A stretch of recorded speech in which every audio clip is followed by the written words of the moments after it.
ગુજરાતના ઝઘડિયામાં 10 વર્ષની નાની બાળકી ઉપર દુરાચરણની ઘટના બની હતી, જેના પર ગુજરાત સરકારે મૌન જાળવી રાખ્યું છે અને ગુજરાત સરકારનું આ મૌન અનેક સવાલોને જન્મ આપી રહ્યું છે.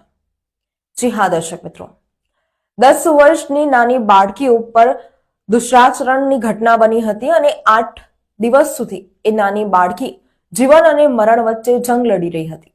આખરે એ પીડિતાએ ગઈકાલે અંતિમ શ્વાસ લીધા છે. ગુજરાતની નિર્ભયા જિંદગી સામે જંગ હારી ગઈ છે. બાળકીના મૃતદેહનું ડોક્ટરોની ટીમ દ્વારા પેનલ પીએમ કરવામાં આવ્યું હતું અને પેનલ પીએમ બાદ મૃતદેહને પરિવારને સોંપવામાં આવ્યું હતું. પરિવાર મૃતદેહને લઈને 108 મારફતે ઝારખંડ જવા રવાના થયો હતો. દીકરીના નિધન બાદ કોંગ્રેસ નેતા મુમતાઝ પટેલે દુઃખ વ્યક્ત કર્યું હતું. ઘટના બાદ સરકારના મૌન પર મુમતાઝ પટેલે સવાલો ઉઠાવ્યા છે તેમજ તાત્કાલિક આરોપીને સજા મળે તેવી માંગ કરી છે. મુમતાઝ પટેલે જણાવ્યું છે કે આ ઘૃણાસ્પદ ઘટના મામલે ગુજરાત સરકારનું મૌન રહસ્યને ઘેરું બનાવી રહ્યું છે. પીડિત પરિવાર સતત સુરક્ષા અને સારવારને લઈને ચિંતિત રહ્યું હતું. તાત્કાલિક અને વહેલી તકે આરોપીને સજા સાથે પીડિતને ન્યાય મળે તે જરૂરી છે.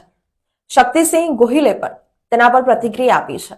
કોંગ્રેસ નેતા શક્તિસિંહ ગોહિલે પણ દુઃખદ ઘટના જણાવી હતી અને કોંગ્રેસ વતી અને અંગત રીતે બાળકીને લઈને દુઃખ વ્યક્ત કર્યું હતું. સુરતમાં તે જાહેર સભાને સંબોધિત કરતા હતા તે વેળાએ તેમણે 2 મિનિટનું મૌન પણ પાડ્યું હતું. ગુજરાતમાં એક વર્ષમાં 169 જેટલી દીકરીઓ પર દુરાચરણની ઘટના બને છે.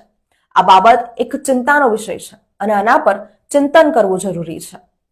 આના પર રાજકારણ કરવાનું જરૂરી નથી.